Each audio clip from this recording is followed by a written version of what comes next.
Parang kailan nga lang tayo nangarap mag-vlog nun. At ngayon nga umabot na tayo ng 4 million followers. Kaya ngayong araw nga mga guys, samahan nyo muna akong i-celebrate yung 4 million followers ko sa Blue App. Pagising ko pala kanina, yung una ko din talagang tinignan yung cellphone ko. Malapit na din kasi tayo mag 4 million followers. Kaya kanina pa ako nag-aabang. Isa na nga lang din yung kulang. Kaya ni-scroll ko na nga muna to para mag-loading. Sobrang tagal niya nga mag-load mga guys. At ayun na nga, 4 million followers na tayo dito sa Blue App.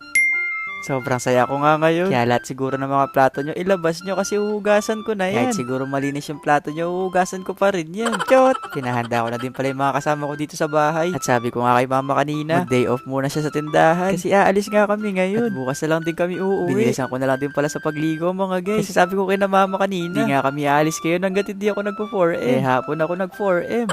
Kaya ngayon lang din kami aalis mga guys. Kaya bago namin iwan tong bahay, sinigurado ko munang patay na yung mga ilaw. At nalock na din yung mga pinto. Kasi pag uwi namin, wala na yung bahay namin. Chot! Shoutout ko na nga muna yung mga bata dito sa amin. Kasi silang tatlo nakapula.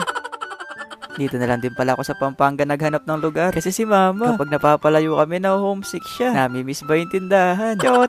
Dito pala kami sa private cabin magse-celebrate. Tinawagan ko din pala si Ate Joanne. Kasi magpapadecide din ako sa kanya. Buti na nga lang din talaga mga guys. Meron tayong napaka-supportive na follower. Kasi sa totoo lang, sobrang tagal ko na naghahanap na ng malaking letra. Gusto ko kasi sa 4M, yung bang may letter na umiilaw. Gusto sana namin gawin ni ate. Kaso baka matapos na yung araw, di pa kami natatapos. Chot! Nang mababa na nga yung mga gamit na kakailanganin, nagumpisa na din kami tumulong. Nakilobo na din ako dyan. Para ba may ambag ako dito sa pamilya. Chot! Mga anak pala yan ni Ate Joanne. Nakasama daw niya kapag nagdi-design din. Buti na nga lang din talaga sinama niya. Kasi kung ako lahat maglolobo dito, baka lalong lumaki yung mga pisngi ko. Chot! Pero sumama daw talaga sila. Kasi gusto daw nila makita si Chow. Meron din pala kaming machine dito na pang lobo. Nga lang itong machine na to, para to sa pang malaki. At eto na nga yung letter na matagal ko nang hinahanap. Matagal ko na din kasi naghanap ng gantong letter. Di pa yata ako nagpa-vlog, naghanap na ako ng ganito. Chot! Sa mga oras nga na yan mga guys, sobrang excited na ako kung ano magiging kalalabasan. Habang pinagmamasal ko nga yung number 4 at saka yung letter M, mabalik din talaga sa isipan ko yung mga nag-umpisa pa lang ako mag-vlog. Dati kasi nagpa-vlog ako mga guys. Tanggalin mo yung letter M na yan, halos nasa 4 lang yung nanonood. At halos nasa 4 lang yung followers ko. At yung 4 nga na yun, pamilya ko pa. Chot! Nag-umpisa lang din ako sa 0, naging 1, 2, 3, at eto 4 na milyon na tayo. At yung 4 na milyon nga na yan mga guys, sobrang dami din talaga na pagdaanan ni Chow. Kaya yung pag-vlog nga, ito din talaga yung nagbigay daan sa akin para makilala nyo ako. Habang nag-ayos nga sila ng lobo mga guys, napansin ko nga tong fight na malaking lobo. Ito pala yung ginagamit nilang panali. Ang galing kasi nila, kasi ilang minuto lang din nakagawa sila ng sobrang tangkad na lobo. Na kung kami nga dalawa natin gagawa niyan, baka dumaan na yung Pasko, di pa natatapos.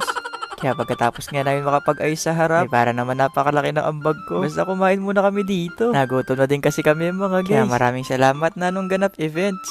At nang sumapit na ngayong gabi, kinuha na din ni ate yung cake para makapag-umpisa na kami mag-celebrate dito. Binili lang din niya kanina yan. At gusto nga daw niya, yung 4M nga namin ngayon, ay i-design daw niya yung cake para daw mas special. Ewan ko ba kay ate, feeling ko mas maganda pa tong cake kaysa sa gagawin niya. Chot! Pero magaling naman mag-ayos ng cake si ate mga guys. Kaya minsan, nakapag may mga tira pang cake sa ref, naayos na lang din niya. At maganda din naman yung kinalalabasan. Katulad nga nitong cake na ginawa niya ngayon, mas gumanda nga siya. Lalo na itong kending mga nasa taas. Galing pa daw yan sa tindahan.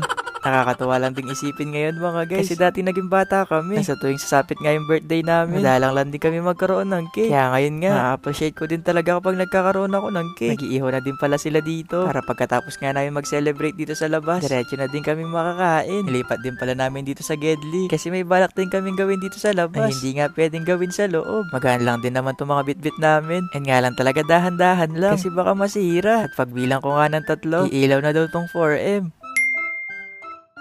Happy 4 million followers sa atin mga guys. Na ang wish ko nga ngayon, sana 5 million na tayo bukas. Chot! Basta yung gusto ko lang din dyan, ay meron bang lumabas na fireworks sa taas? At eto na nga, isa-isa na nga nagsili para yung mga fireworks sa taas. Sobrang ganda yung pagmasdan. At sobrang mahal din ang nagastos ko dyan. Chot!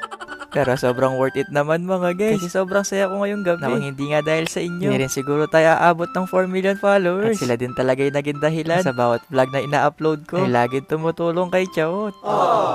Kaya Happy New Year sa inyo mga guys. Chot! Kaya pagkatapos nga makapag-celebrate sa labas, pumasok na nga muna ako para makakain na. Habang nakain nga mga guys, ay sumisigaw sa labas na Chot. Top fan ko daw sila. Nakakatuwa nga. Kasi gantong oras nga mga guys, may tao pa sa labas. Kaya na malaman ko nga silang top fan, niyakap ko din sila. nila. Congratulations nga daw. Na isa daw sila sa mga 4 million na nanonood.